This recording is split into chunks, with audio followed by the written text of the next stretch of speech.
Hai Church, welcome back to our online service today. Hari ini saya percaya ini bukan ibadah yang biasa, karena kita juga memperingati kemerdekaan bangsa kita, bangsa Indonesia yang ke-75.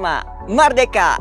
Yes, ngomong-ngomong soal merdeka nih, saya percaya sebagai bangsa Indonesia kita nggak hanya terbebas dari penjajahan, tapi sebagai orang percaya, firman-Nya juga berkata, Roh Allah yang memberikan hidup juga telah memerdekakan kamu dalam Kristus dari setiap dosa dan hukum maut. Amin. So hari ini sebagai orang-orang yang merdeka, saya mau mengencourage setiap kita waktu kita beribadah hari ini. Mari ekspresikan hati kita kepada Allah sebagai orang yang merdeka. Amin. So bilang kanan kirinya ke suami istrinya, saya orang merdeka dan saya siap ibadah hari ini. Are you ready, church? Let us prepare our heart, be excited and enjoy the service.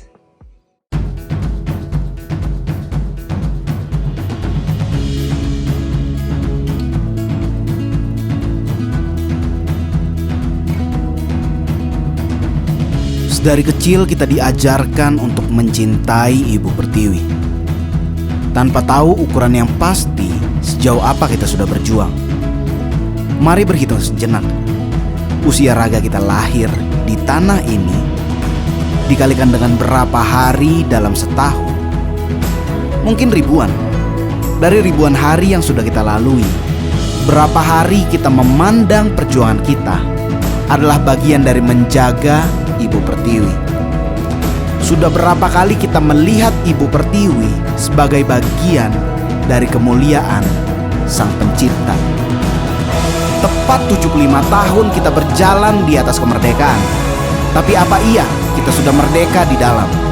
Sebagai anak yang lahir dari rahim Ibu Pertiwi, bukankah sepatutnya dia selalu memiliki ruang di hati kita?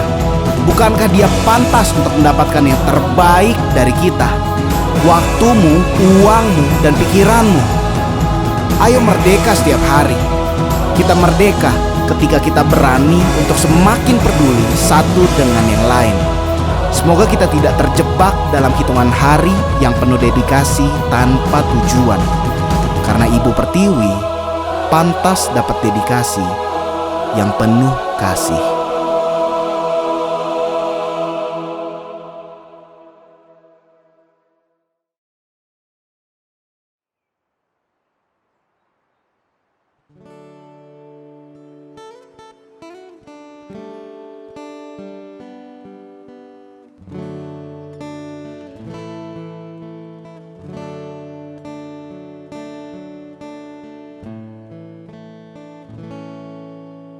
Ku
Jesus, all our sin and grief to bear.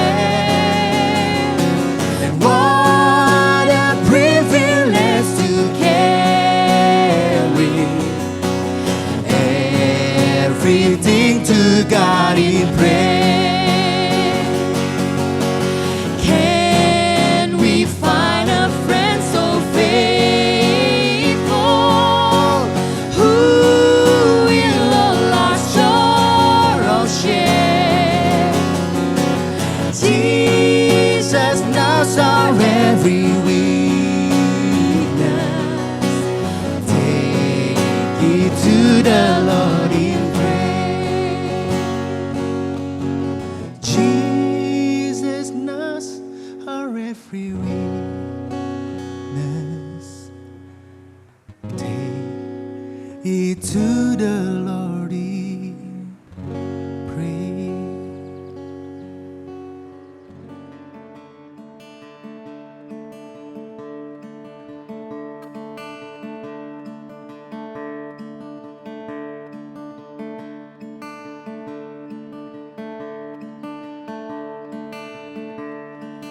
Blessed assurance,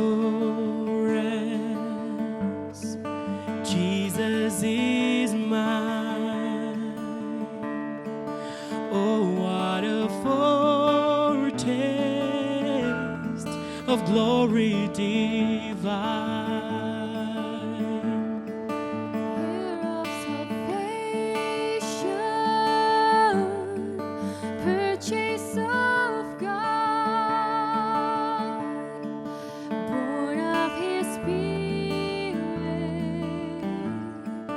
washed in His blood.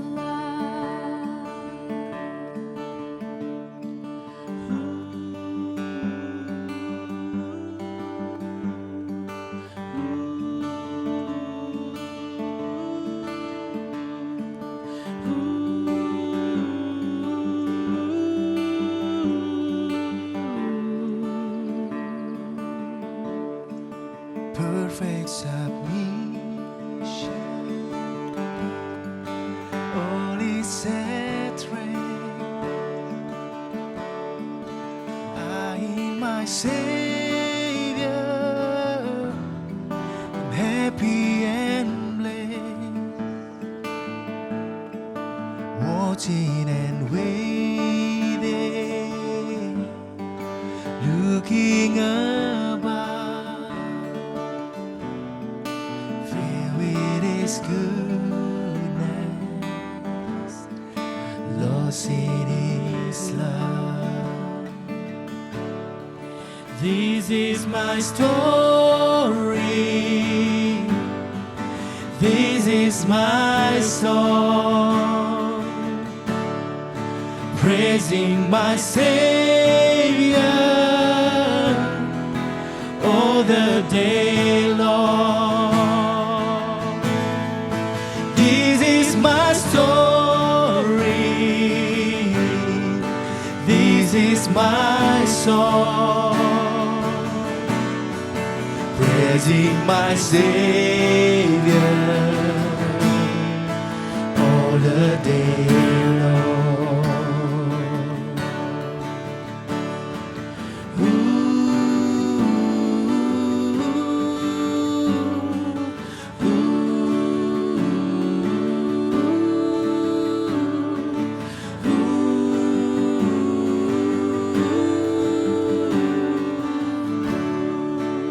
Come on, we sing perfect submission. Perfect submission. All is at rest. I am my Savior. And I in my Savior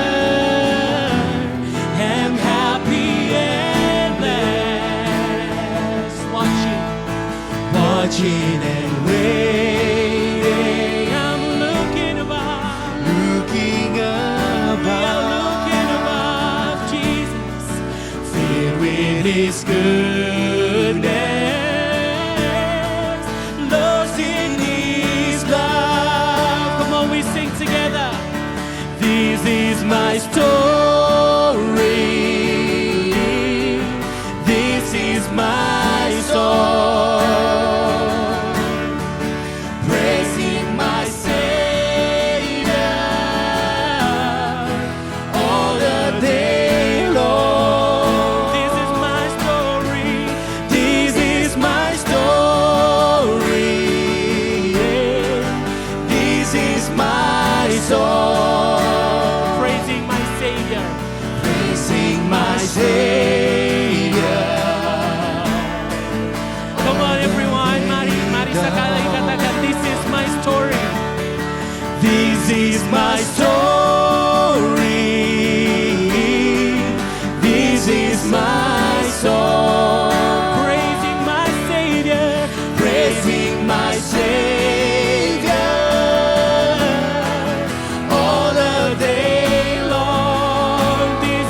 Jesus. We sing, oh, what a Savior, wonderful Jesus.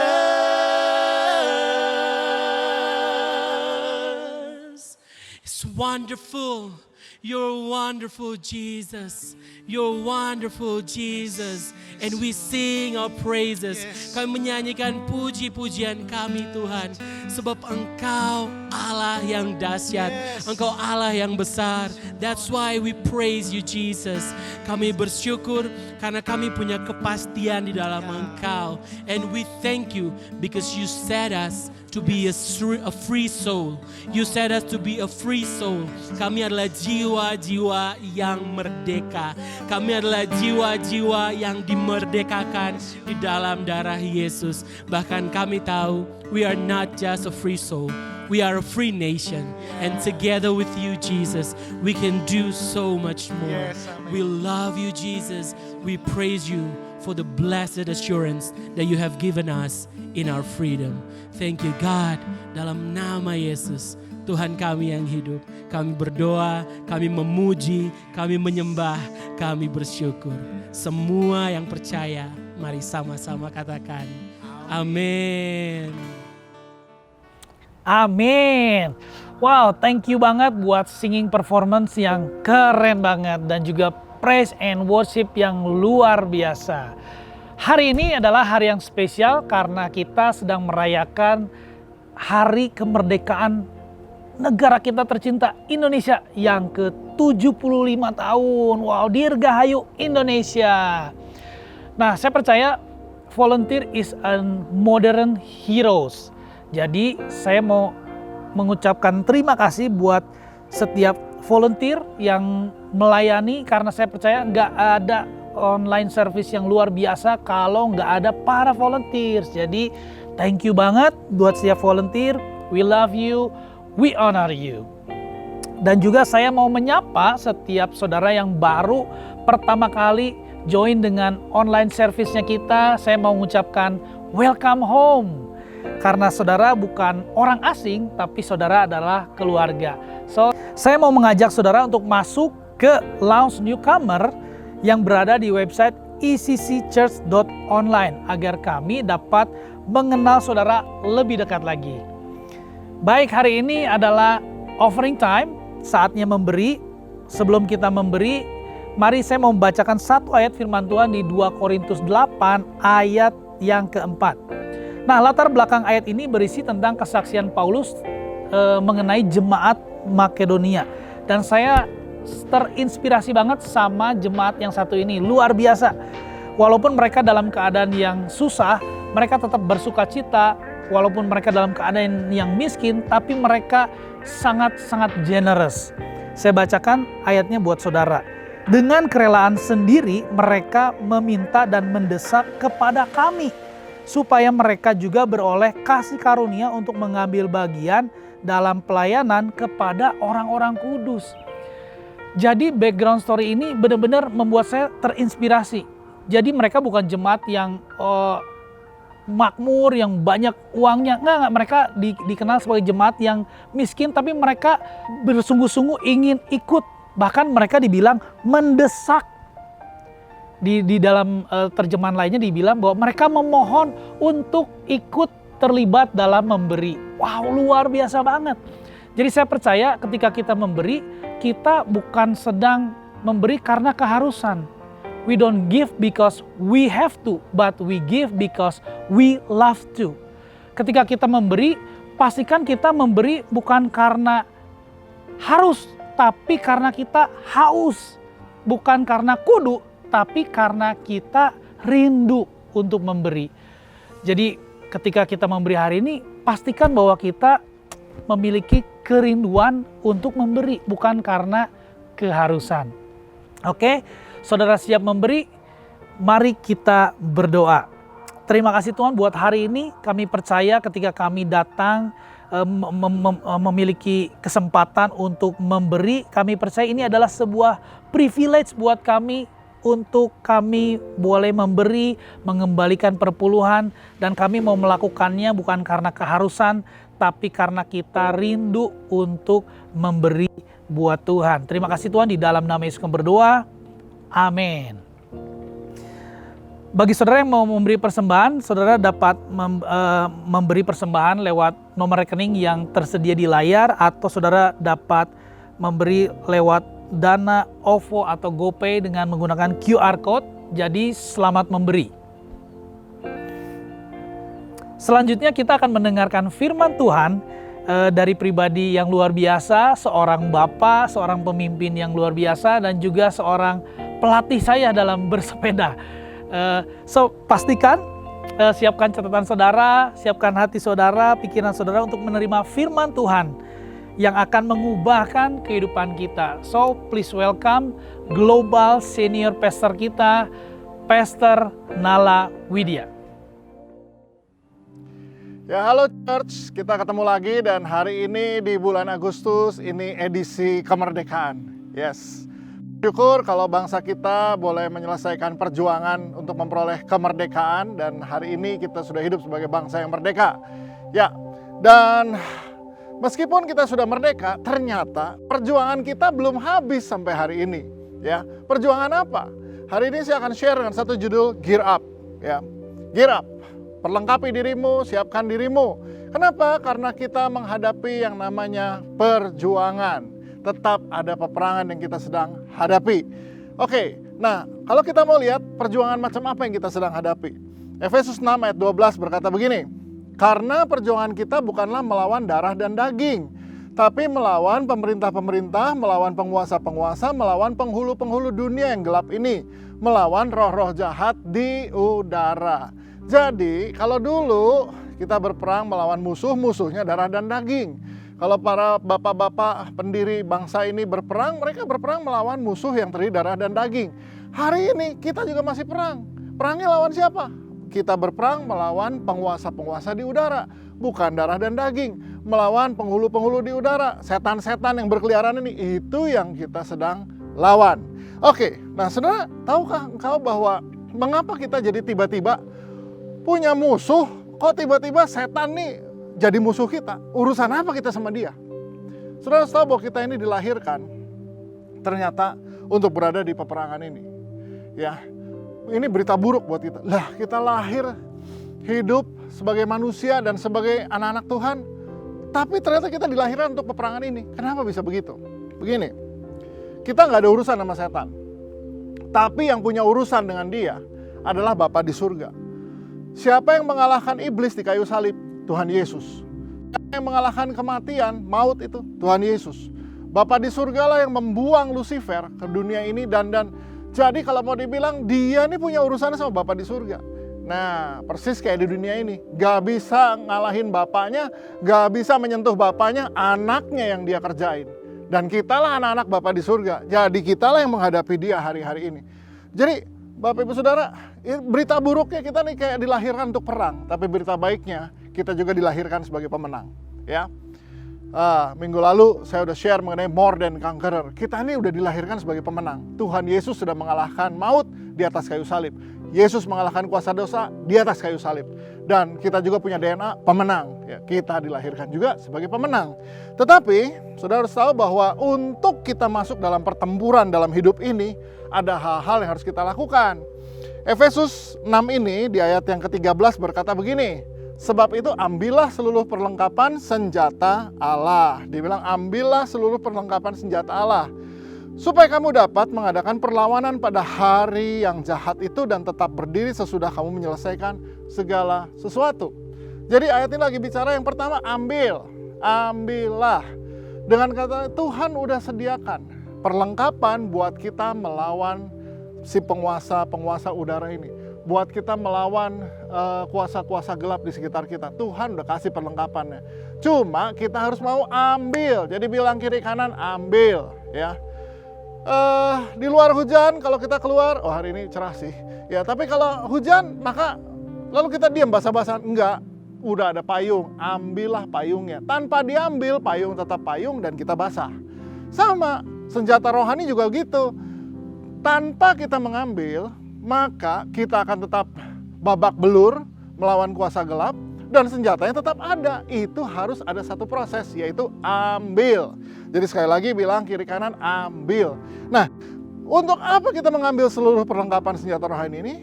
Ada dua tujuan. Yang pertama untuk lawan. Ya, saudara tahu bahwa Bapak kita di surga juga nggak mau kita nih dibully sama setan tiap hari. Dibully sama kuasa gelap tiap hari, jatuh lagi di dosa yang sama, terus jatuh dosa yang sama, itu lagi, nggak lepas dari pornografi, itu lagi, nggak lepas dari percabulan, itu lagi, nggak lepas dari semua kemabukan dan lain-lain, itu lagi, nggak bisa mengalahkan emosinya, itu lagi tiap hari, itu yang namanya dibully. Nah Tuhan bilang jangan mau kayak gitu, lawan. Ya, justru setan nih dia berusaha membuat kita jatuh, terikat dalam dosa, putus harapan, nggak bisa apa-apa, sampai akhirnya bunuh diri. Itu yang setan mau. Dan Bapak di surga bilang apa? Lawan. Firman Tuhan bilang lawan. Ya, saya aja nih sama anak saya yang nomor 3, yang masih kecil, umur 9, namanya Gideon, panggilannya Gidi. Saya bilang kok sama dia, kamu ya kalau di sekolah ada anak besar datang sama kamu, dorong kamu, apa lo gitu loh. Jangan nunduk terus nangis, jangan. Angkat kepala, lihat ya, apa kamu? Gitu, balik. Belum tentu tuh anak besar berani kalau kamu begitu. Gitu. Saya justru ajar anak saya supaya jangan dibully, gitu loh. Jangan dibully. Ya, bukan berarti jadi orang Kristen tuh kita gitu, biarinin aja, ya udah dibully, biar babak belur, kan tampar pipi kiri kasih pipi kanan, kan dumor. Ini bukan dumor, ini dungu, gitu loh. Udah tahu dibully, diem aja. Ya jangan. Kita jangan mau dibully sama setan, jatuh di dosa yang sama, terus aja kelibet utang, nggak pernah financial breakthrough, terus begitu ya, bertahun-tahun, dan setan bilang rasain lo gitu. Jangan, firman Tuhan bilang lawan. Nah, nanti kita lihat ya gimana. Oke. Dan selain lawan, Tuhan punya tujuan yang ketiga, yaitu tetap berdiri. Bahwa hal yang ketiga yang dibilang di ayat ini adalah supaya kamu tetap berdiri. Artinya menghadapi pertempuran, menghadapi serangan setan tiap hari. Sekarang krisis multidimensi, ekonomi krisis, semua krisis. Kita ini supaya tetap berdiri. Dikala orang lain udah terkapar, firman Tuhan bilang supaya kamu tetap berdiri. Ya, jadi suruh ambil perlengkapan senjata Allah. Untuk apa? Supaya kamu bisa lawan. Dan tujuannya bukan hanya sekedar lawan, tetap berdiri. Bukan maju ngelawan terus knock out, ya pingsan. Enggak, tetap berdiri. Ya. Dan hari ini mata dunia tertuju pada kita orang-orang percaya juga. Mau lihat nih kayak apa nih orang percaya ngadepin krisis. Mau lihat nih kayak apa nih orang percaya ngadepin krisis. Mau lihat coba gereja kalau ditutup nggak bisa kebaktian kayak apa. Tetap berdiri, saya harus bilang. Nah, saudara lihat. Makanya ketika kita disuruh gear up, ya saudara bisa lihat, disuruh ambil dan pakai ini perlengkapan senjata Allah. Kita lihat di ayat 14, ayatnya bilang begini, dimulai ayat 14 sampai 17, saya bacain 3 ayat ini ya, 4 ayat ini. Efesus 6 ayat 14 sampai 17, jadi berdirilah tegap, berikat pinggangkan kebenaran dan berbaju sirahkan keadilan. Ya. Kakimu berkasutkan kerelaan untuk memberitakan Injil damai sejahtera. Dalam segala keadaan pergunakanlah perisai iman, sebab dengan perisai itu kamu akan dapat memadamkan semua panah api dari si jahat. Dan terimalah ketopong keselamatan dan pedang roh, yaitu firman Allah. Oke, saudara, seringkali kita bahas apa sih ikat pinggang, apa sih baju sirah. Tapi hari ini saya mau bahas ini dari sisi yang lain. Bahwa semua perlengkapan ini tujuannya melindungi daerah yang diserang. Nah, saudara harus tahu daerah mana nih yang selalu diserang sama setan.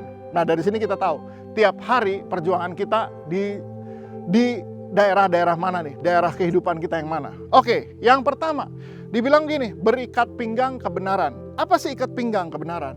Saudara, Rasul Paulus ketika dia menuliskan ayat ini, dia sedang dipenjara di kota Roma. Dia dipenjara di kota Roma. Dan gak hanya sekedar dipenjara, dia juga dirantai. Dan rantainya itu terhubung pada satu tentara Roma, Centurion Roma. Nah, jadi waktu dia tulis ayat ini, dia sambil mengamati Centurion Roma itu, tentara Roma ini. Dia amati tentara Roma ini, perlengkapannya. Nah, dari sini dia punya inspirasi, Tuhan kasih lihat nih, kayak gini nih harusnya orang Kristen. Nah, jadi apa itu ikat pinggang kebenaran? Saudara, seorang tentara, ya, tentara Romawi ini nggak pernah keluar dari untuk pergi berperang tanpa ikat pinggang. Karena tempat ikat pinggang ini tempat dia menggantungkan segala sesuatu di situ. Dia juga, ikat pinggang ini juga yang mengikat baju dia, celana dia diikat oleh ikat pinggang ini. Saudara, apa itu ikat pinggang kebenaran? Bahwa ketika kita suruh pakai ikat pinggang kebenaran, artinya kebenaran tuh harus ada di pinggang kita. Kebenaran tuh mesti dibawa kemana-mana. Ini lagi bicara soal apa? Ini bicara hal yang pertama, integritas. Itu hal yang selalu diserang oleh iblis, integritas. Bahwa kita nih punya hidup beberapa kehidupan. Ya, saudara, kita harusnya cuma punya satu aja hidup. Kita seringkali jadi orang Kristen begini, punya kehidupan di gereja. Kalau di gereja ngomongnya semua bener, halus, bener, sopan. Begitu besok masuk hari kerja, oh ini hidup kerja, beda lagi, ngomongnya lain, kelakuannya lain, ya, tingkah lakunya lain. Kita mulai membagi-bagi kehidupan. Nah, apa arti integritas? Artinya mau di gereja, mau di mana, hidupnya satu, sama, cuma satu. Bener ya bener aja udah. Nah, nggak bisa begitu. Oh, kalau di rumah begini. Oh, kalau ketemu teman begini. Oh, enggak. Cuman punya satu, yaitu kebenaran. Ikat pinggangnya cuma satu, kebenaran. Artinya kemanapun kita pergi, kita selalu membawa yang namanya kebenaran. Itu yang disebut dengan integritas. Ya, kita nggak punya kehidupan yang berbeda-beda. Hidup di rumah, hidup di gereja, hidup di kerjaan, hidup di komunitas sepeda. Ya, itu tuh terus beda lagi, ngomongnya beda, cara perlakuannya beda. No. Integritas sedang bicara semua satu, kebenaran yang sama. We walk what we talk, ya. Walk the talk. Itu tuh artinya kita menjalani apa yang kita katakan. Ya, itu integritas. Nah, iblis ini selalu berusaha serang integritas. Supaya dia nggak mau lihat kita ini punya integritas. Ya, dia berusaha supaya ada dosa-dosa yang tersembunyi, ada kehidupan-kehidupan yang orang lain nggak tahu, tapi Tuhan tahu. Maka Tuhan bilang, firman Tuhan ini bilang nomor 1 senjatamu, ya, perlengkapanmu, integritas. Setan nggak bisa ngomong apa-apa sama kita kalau kita ini punya integritas. Artinya firman Tuhan yang kita omong, firman Tuhan yang kita baca, itu benar kita lakukan. Nah, sekali lagi ya, kita nih nggak bisa melawan setan, dia terlalu besar, terlalu kuat dari kita. Tapi kuasa Tuhan lah yang lebih besar daripada dia. Kuasa roh Tuhan dalam diri kita yang lebih besar daripada dia. Oke, nah makanya hal yang pertama yang dia selalu mau serang adalah integritas. So, pertahankan integritasmu. Jangan punya hidup yang berbeda. Ya, di rumah beda, di sekolah beda, di tempat kerja beda, ketemu teman-teman olahraga beda. No. Yang kedua, saudara harus lihat, yang kedua, perlengkapan senjata rohani ini adalah baju sirah keadilan. Ya, tentara Roma pakai ini, tameng besi di badan dia. Ya, tameng dari besi untuk menutup badan dia. Nah, badan dia ini isinya apa? Yang ditutup ini ada paru-paru, ada jantung, ada ginjal, itu semua ditutup. Nah, tapi kalau lagi bicara jantung, bicara paru-paru, hati atau liver ini, tentara zaman sekarang juga pakai rompi dari Kevlar atau bahkan kadang-kadang dilapis baja juga. Nah, saudara, ini lagi bicara soal apa? Hati. Ini lagi bicara soal kemurnian, purity, ya. Ini lagi bicara apa sih? Hati itu lagi bicara soal kemurnian. Kemurnian dalam hal apa? Motivasi. Ya. Motivasi. Kita seringkali melakukan hal-hal baik, tapi punya motivasi yang salah. Nah, punya hal-hal baik dibuat, tapi motifnya salah. Ini yang seringkali setan serang lagi. Melayani, tapi motifnya salah. Saya udah ketemu banyak orang yang begini. Beberapa, puji Tuhan nggak banyak sih ya, beberapa orang begini. Melayani, memberi, tapi motifnya salah. Cari muka, gitu loh. Oh, melayani super sibuk, motifnya salah. Kabur dari rumah sebetulnya, karena nggak suka di rumah, makanya nongkrongnya di gereja. Nggak bener yang begini. Motifnya salah. Nah, ini setan serang. Dia tahu, kamu bagusnya luar doang, dalamnya motif. Jadi baju sirah keadilan itu untuk melindungi yang dalam ini apa sih? Motif. Ya. Kenapa kita ikut Tuhan? Itu yang setan tahu juga. Kenapa kamu ikut Tuhan? Cari berkatnya doang. Sebenarnya nggak cinta sama Yesusnya. Nggak, saya cinta berkatnya. Dia motivasi. Itu dia tahu. Nah, orang yang kayak begini nih yang selalu dikalahkan dalam hidup tiap hari. Makanya karena kita tahu dia akan serang motivasi kita, perbaiki motivasi. Perbaiki motivasi. Yang tulus jadi orang. Ikut Tuhan tuh tulus karena mengasihi Tuhan. Melayani Tuhan tuh tulus, karena saya sih udah merasa dikasihi, makanya saya mau mengasihi lagi. Melayani manusia juga yang tulus, bukan karena cari sesuatu. Wah, dia nih bagus nih kalau dikunjungin nih, banyak berkat ke kita. Motivasinya salah. Siapapun juga harus kita kunjungin, siapapun harus kita layanin. Nggak pandang muka. Makanya Yesus bilang kamu jangan pandang muka ya. Ini lagi bicara apa? Motivasi. Nah ini nih yang mesti dijagain. Dan setan tahu dia bisa serang motivasi. Orang yang tulus bisa berubah jadi tidak tulus. Ya, saudara bisa bayangin. Saudara bisa bayangin. Ada orang yang bisa begitu. Heyo. Tulus berubah jadi tidak tulus. Apa itu? Motif. Ya. Sebenarnya berubah nggak sih motifnya? Nggak. Dari dulu memang motifnya nggak tulus. Ya, tapi di kemudian hari terbukti bahwa dia tidak tulus. Jadi setan tahu siapa yang tulus, siapa yang enggak. Nah, jadi baju zirah, keadilan itu untuk melindungi motif. Supaya tetap tulus, murni, nggak keganggu. Yang di dalam ini, hati. Yang ketiga, firman Tuhan bilang kasut. Kasut ini apa? Kasut memberitakan Injil, ya, damai sejahtera. Saudara, kemana-mana kita pergi mesti membawa Injil damai sejahtera. Injil tuh intinya adalah peace. Intinya Injil tuh kita berdamai dengan 3 pihak. Siapa aja? Intinya Injil, kalau orang terima Injil, maka dia akan berdamai dengan 3 pihak. Siapa yang nomor 1? Dia berdamai dengan Tuhan.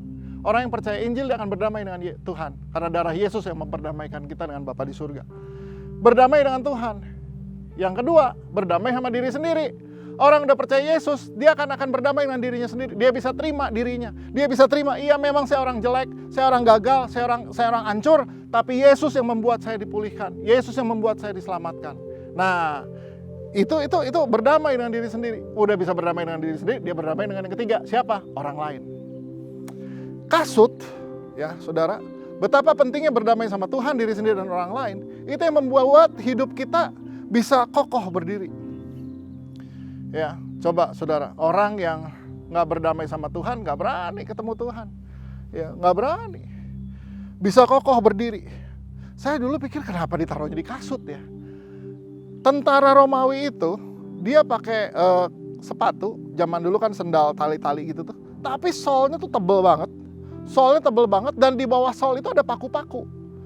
Jadi ada spike-nya. Buat apa itu spike? Buat mereka bertahan di tanah. Jadi kalau tanahnya licin mereka nggak kepleset. Ada spike, cep, dia bisa berdiri tegak. Spike. Lalu ada satu formasi Romawi yang sampai sekarang masih dipakai di kepolisian untuk menghadapi huru-hara. Yaitu posisi palang. Ya, palang. Palang itu tentara berbaris dan pegang tamengnya di depan. Tameng Romawi itu besar sekali, hampir setinggi manusia. Mereka pegang di depan, lalu mereka akan tahan serangan musuh sekuat tenaga. Nah itu kakinya tuh nancap di tanah. Jadi mereka nggak bisa digeser.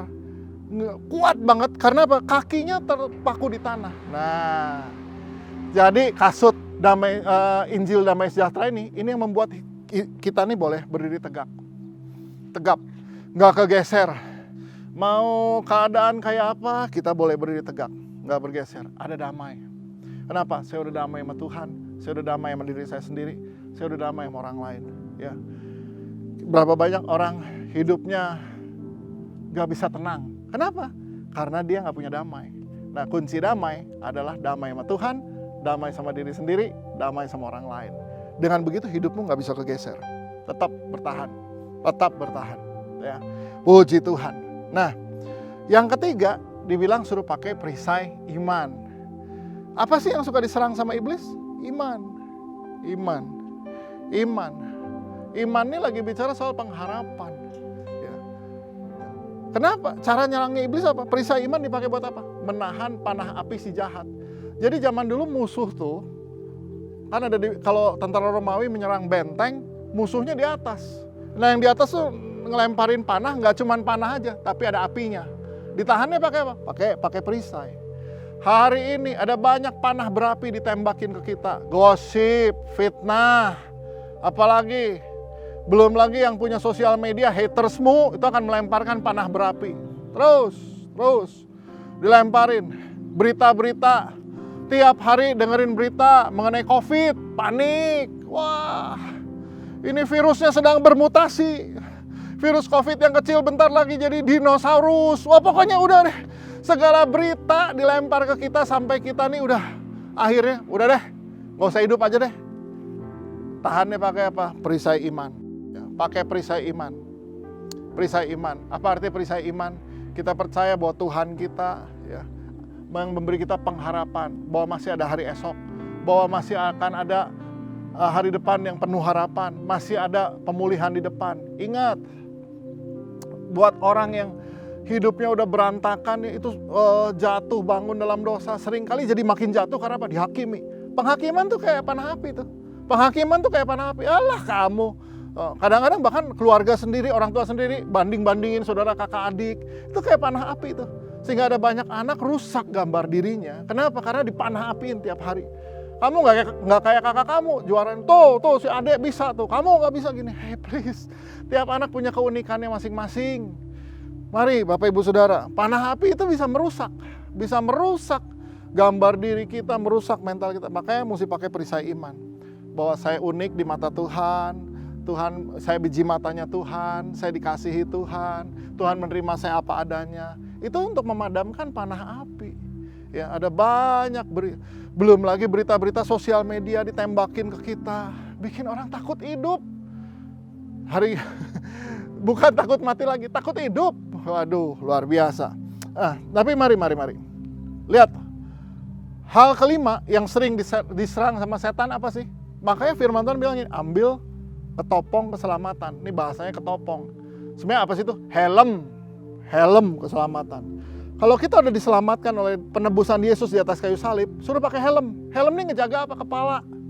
Kenapa? Karena nih yang hari ini diserang juga tiap hari adalah pikiran kita. Pikiran kita. Saudara, Pastor Rick Warren bilang gini, polusi pikiran jauh lebih berbahaya daripada polusi tubuh fisik.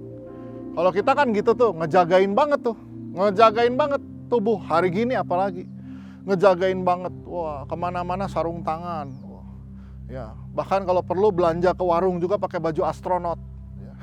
Supaya jangan ada virus bisa masuk, jangan tubuh terpolusi. Tanpa sadar lebih berbahaya polusi pikiran daripada polusi tubuh. Yang banyak seringkali menyesatkan kita dan membunuh kita pelan-pelan itu polusi pikiran. Ada orang yang menjaga tubuhnya sedemikian rupa, wah mau makan dicek dulu. Ada MSG-nya nggak nih? Ya. Ada, waduh, kadar gulanya ketinggian, nggak jadi. Pokoknya dalam menjaga tubuh sedemikian rupa. Pertanyaannya, apakah engkau menjaga pikiranmu juga sedemikian rupa? Ya, pikirkanlah semua yang baik, yang benar, ya, yang mulia. Nah, itu tuh yang mesti kita jaga. Polusi pikiran tuh bahaya. Kalau orang udah mau ngegosip sama kita, waduh, tahu nggak ya? Udah, saya nggak mau tahu. Gitu aja deh. Karena itu akan mengotori pikiran kita. Polusi pikiran lebih bahaya. Makanya pakai helm keselamatan. Supaya apa? Sebab kalau pikiran kita yang salah, maka siapa menabur pikiran, dia akan menuai perbuatan. Tabur perbuatan, dia akan menuai kebiasaan. Siapa menabur kebiasaan, dia akan menuai karakter.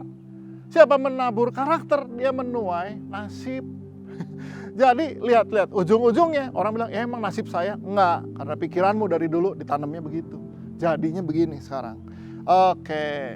Ya, memang senjata roh yang terakhir itu adalah yang keenam adalah pedang roh. Nah, pedang roh ini bukan buat bertahan, buat attack. Buat menyerang. Jadi kan tadi dibilang lawan pakai apa? Selalu pakai firman. Pedang roh itu lagi bicara firman. Yesus juga lawan setan pakai apa? Pakai firman. Makanya penting banget kita tahu firman. Penting banget ngafalin ayat. Penting banget. Dulu waktu saya pemuridan, kakak pembimbing suruh saya ngafalin ayat. Nih ayat mengenai keselamatan. Nih ayat mengenai hidup yang baru. Siapa yang dalam Kristus dia adalah ciptaan baru. Yang lama sudah berlalu, sesungguhnya yang baru sudah datang. Tujuannya apa? Jadi itu masuk di kepala. Ya. Waduh, 2 Korintus 5 ayat 17. Mesti hafal. Dulu digituin. Tapi ternyata itu menolong saya. Tiap kali setan mau ulang dosa yang lama, alah dulu juga kamu lagi khotbah sekarang lo, dulu lagi SMA orang bawa majalah Playboy sama rebutan juga, langsung bilang yang lama sudah berlalu sesungguhnya yang baru sudah datang. Nggak usah menghakimi sekarang, udah berlalu yang baru udah datang. sekalipun dosamu merah seperti kirmisi, sudah dibuat menjadi putih seperti bulu domba. Itu mesti ada. Saudara, dengan cara itu kita melawan semua dakwaan si setan. Nah, pedang itu dipakai untuk attack. Ya, lihat, ada 5. Ada 5 untuk bertahan dari semua serangan setan, dan yang terakhir pedang untuk menyerang. Ya, jadi sekali lagi, menghadapi semua serangan-serangan dan pertempuran dengan setan ini, firman Tuhan bilang nomor 1 ambil, 2 lawan, 3 tetap berdiri. Nah, oke. Nah, hal terakhir, mari saya harus bagikan apa yang seringkali justru jadi hambatan nih buat kita. Nah, ya, seringkali ada 2 hal ini yang membuat kita ini menjadi terkalahkan. Sudah pakai perlengkapan senjata Allah, ya, tetapi kok masih kalah juga ya? Nah, mari kita lihat 2 hal ini. Yang pertama, di Yakobus 4 ayat 7 bilang begini, karena itu tunduklah kepada Allah dan lawanlah iblis, maka ia akan lari daripadamu. Bahwa ternyata apa yang membuat iblis lari daripada kita, bukan karena dia lihat kita besar, kita kuat, enggak. Tapi karena dia lihat kita tunduk sama Tuhan. Nah, kebenarannya begini, di dalam sebuah pertempuran, semua tentara itu harus tunduk kepada perintah komandan, baru bisa memenangkan pertempuran. Kata tunduk di sini dalam bahasa aslinya adalah hupotaso. Hupotaso itu seperti prajurit tunduk pada komandan. Nah, saudara, ini yang seringkali jadi masalah dengan orang-orang Kristen. Ya, susah sekali untuk tunduk. Nah, terus dia bilang, kenapa? Karena kita ini punya yang namanya independent spirit. Ya. Manusia ini memang punya free will. Dan seringkali free will-nya bablas sampai jadi independent spirit. Ya, merdeka bagus, tapi spirit merdeka nggak bagus. Kenapa? Karena dia susah sekali untuk tunduk. Orang suka bilang gini, oh jangan khawatir, saya sama Tuhan sih tunduk. Nah, tapi kan tunduk ini hupotaso. Seperti tentara tunduk pada komandan. Dalam komando militer itu ada jenjang-jenjang otoritas. Ada jenjang otoritas. Ya.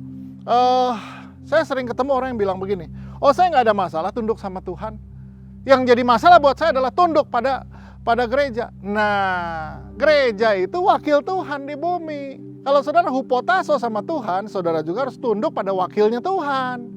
Saudara nggak bisa bilang, saya tunduk pada jenderalnya, tapi saya nggak bisa tunduk pada wakilnya. Oh tidak, di militer itu tunduk pada pimpinan tertinggi, tunduk pada semua struktur yang ada. Gereja ada di struktur situ, strukturnya Tuhan. Nah jadi ketika kita belajar untuk bisa dibimbing, bisa untuk diarahkan, bisa untuk nurut kalau dinasehati, itu bagian dari tunduk kepada Tuhan. Dampaknya apa? Setan lihat kita, dia lari daripada kita. Belum bertempur udah lari.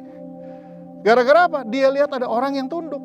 Makanya buat saya, kunci peperangan saya nomor 1, saya harus periksa diri nih. Saya masih tunduk nggak nih sama para bapak-bapak rohani saya? Saya masih tunduk nggak nih sama para mentor rohani saya yang berkata, Nala jangan begini, Nala jangan buat begini. Saya masih bisa menundukkan diri apa enggak? Kenapa? Karena tunduk pada bapak rohani, buat saya sama dengan tunduk kepada Tuhan. Ya, karena sekali lagi hupotaso itu penundukan diri yang berjenjang. Oke, itu hal yang pertama. Mau menang pertempuran sama setan, nih dalam diri kita mesti dibenerin. Jangan punya independent spirit. Wah, saya mah orang merdeka, nggak bisa diperintah oleh siapapun. Hey, ada wakil Tuhan di bumi.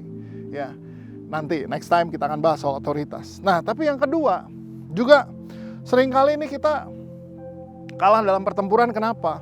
1 Petrus 5 ayat 9 bilang begini, lawanlah dia dengan iman yang teguh, sebab kamu tahu bahwa semua saudaramu di seluruh dunia menanggung penderitaan yang sama. Saudara, lawanlah dia dengan iman yang teguh, sebab kamu tahu. Apa yang kita mesti tahu? Semua saudaramu di dunia menanggung penderitaan yang sama. Kita ini ya jadi kalah dalam pertempuran. Kenapa? Membanding-bandingkan sih. Aduh, saya mah emang udahlah. Masalah saya mah terberat di bumi ini. Gak ada orang lain yang punya masalah lebih berat dari saya. Semua saudaramu di bumi ini menderita penderitaan yang sama. Bentuknya aja beda. Ada yang masalah di finansial, ada yang masalah di kesehatan, ada yang masalah di hubungan, bentuknya lain-lain. Tapi semua mengalami penderitaan yang sama. Artinya jangan kebanyakan pity party. Bilang kiri kanan jangan pity party. Banyak orang tuh juga nggak menang-menang hidupnya pity party melulu sih. Aduh, saya sakit, saya gini. Hei, orang lain emang nggak punya masalah? Orang lain juga punya masalah, tapi dia selalu menganggap bahwa masalah dialah yang terbesar dari semuanya. Come on, come on. Semua saudara kita di bumi ini menanggung penderitaan yang sama, ya. Lawanlah dia dengan iman yang teguh. Kenapa? Semua juga punya pertempuran yang sama. Cuman bentuknya beda-beda. Oke, so hari ini saya udah share mengenai gear up, ya. Tuhan mau kita lawan dan tetap berdiri. Dia kasih kita senjata untuk bisa bertahan. Saya udah bagikan apa aja yang sering diserang. Ingat, nomor 1 diserang integritas. Supaya hidup kita beda di rumah, beda di gereja, beda di kerjaan. No. Hidup kita harus satu. Dimanapun kita ada, pegang kebenaran. Dia mau serang motivasi kita. Supaya motivasi berubah. Dari tulus, jadi punya motivasi lain. Nah, come on, ya. Dia mau serang, apalagi damai sejahtera kita, ya, dengan merusak hubungan kita dengan Tuhan, hubungan kita, sehingga kita gampang dikalahkan, bergeser, mundur, ya. Kasut yang berpaku ini nggak bisa menahan kita lagi karena damai udah hilang. Oke, apalagi dia mau serang kita kepala, ya, supaya pikiran kita mudah dicemari. Ingat, polusi pikiran lebih berbahaya daripada polusi tubuh. Nah, dan kita berdoa supaya kita jangan jadi orang yang susah menundukkan diri. Setan tahu kok siapa yang susah menundukkan diri. Karena apa? Dia juga begitu. Kenapa setan dibuang ke bumi? Lucifer itu dibuang ke bumi kenapa? Karena dia bilang, saya mau menyamai yang maha tinggi. Dia nggak bisa tunduk di bawah otoritas.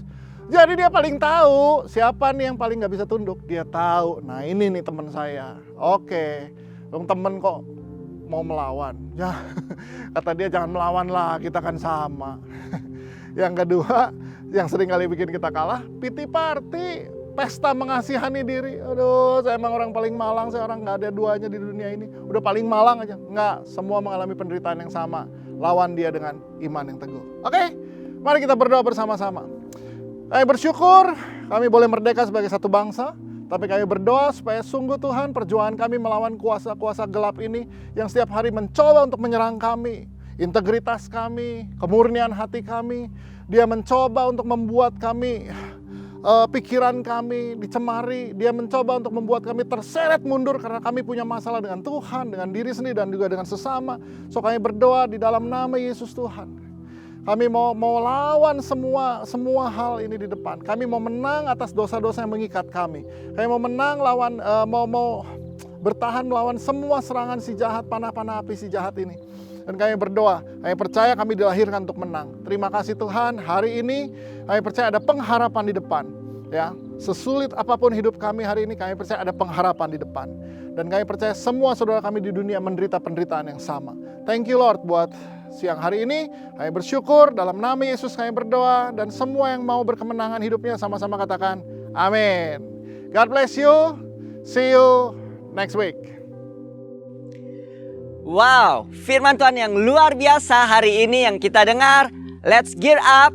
Jangan lupa untuk tetap berdiri, pergunakan senjata rohani kita. Amin. Dan juga hari ini saya mau mengencourage setiap Bapak Ibu Saudara yang baru pertama kali hadir untuk boleh join di Newcomers Lounge kita di ccchurch.online. Karena kita pengen kenalan dengan saudara lebih dekat lagi. Dan juga jangan lupa untuk share this link because sharing is caring.